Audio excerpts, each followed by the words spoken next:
Les soldats doivent retourner dans leur caserne. C'est ce qu'a déclaré le secrétaire général de l'ONU, Antonio Guterres, à l'issue d'une réunion du Conseil de sécurité tout à l'heure, consacrée au vote d'une résolution coécrite par les États-Unis et l'Albanie.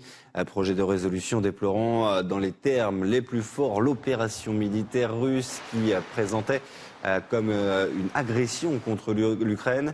Le texte prévoyait de réclamer à Moscou de retirer immédiatement ses troupes du pays. Comme attendu, la Russie a mis son veto. On en parle avec notre correspondant à Washington, Thomas Bonnet. Le Conseil de sécurité des Nations Unies s'est réuni ce vendredi à New York pour examiner un projet de résolution déposé par les États-Unis et l'Albanie. Ce sont d'ailleurs les deux pays qui ont ouvert les discussions en présentant leurs arguments. La représentante américaine estimant que les États responsables n'envahissent pas leurs voisins. Et puis ce projet de résolution a donc été mis aux voix avec ce vote. 11 pays ont voté en faveur de cette résolution. Un pays a voté contre. Il s'agit de la Russie, qui, vous le savez, est détenteur d'un droit de veto en tant que pays membre permanent du Conseil de sécurité des Nations Unies. 3 autres pays se sont abstenus. Il s'agit de l'Inde, de la Chine et des Émirats arabes unis. À la suite de ce vote, d'autres échanges ont eu lieu au sein de cette réunion du Conseil de sécurité des Nations Unies. Des échanges parfois animés, comme en témoignent notamment les déclarations du représentant ukrainien et celles du représentant russe qui préside actuellement ce Conseil de sécurité. Écoutez. Le régime de Maïdan, en fait, et les nationalistes se sont livrés à des agissements, des assassinats politiques contre les opposants, ont poursuivi l'opposition, ont fermé les chaînes de télévision qui pouvaient fournir une information objective. 6 de ces chaînes télévisées ont été fermées sous Zelensky, le président actuel. Des milliers d'Ukrainiens ont déjà rejoint l'armée ukrainienne ou les forces de défense territoriale. Leur détermination, le dévouement des civils qui rejoignent les forces de défense territoriale est la meilleure preuve que nous n'allons jamais nous rendre, même si vous réussissez à occuper temporairement des pans de notre territoire.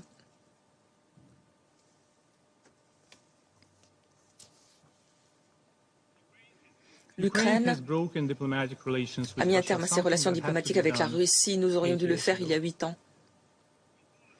Nous demandons à nos partenaires de suivre notre exemple.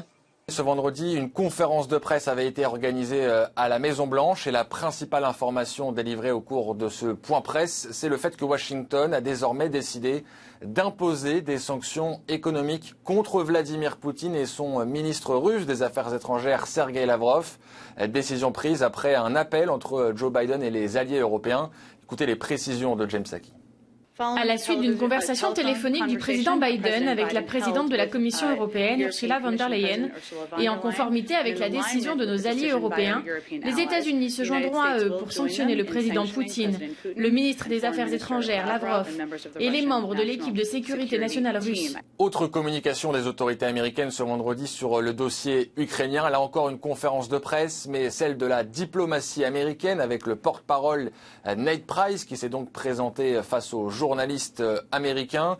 Il souligne le courage des soldats ukrainiens. Il est également revenu sur les manifestations qui se sont déroulées en Russie. Il respecte là encore, dit-il, le courage des manifestants. Il a notamment exprimé un non à la guerre en russe dans le texte. Et puis il a été interrogé sur les discussions qui pourraient intervenir entre les parties ukrainiennes et russes. Il s'agit, selon Ned Price, d'un simulacre de diplomatie. Il n'y a aucun signe de désescalade. Il n'y a pas de vraie diplomatie. Il faut d'abord retirer les troupes russes. Voilà pour les déclarations de Ned Price, qui a également été interrogé sur les velléités de Vladimir Poutine, ou en tout cas l'interprétation de la diplomatie américaine de cette opération militaire de la Russie, avec cette question: est-ce que, selon Washington, Vladimir Poutine peut aller plus loin que l'Ukraine? Écoutez la réponse. Ce que nous avons vu venant du président Poutine, pas seulement ces derniers jours, mais au cours des dernières années, c'est son désir de revenir à une ère révolue. Une ère dans laquelle des sphères d'influence étaient acceptables, où les grandes puissances pouvaient s'en prendre aux petits pays. Une ère qui aurait dû définitivement prendre fin avec la chute du mur de Berlin et la fin de la guerre froide.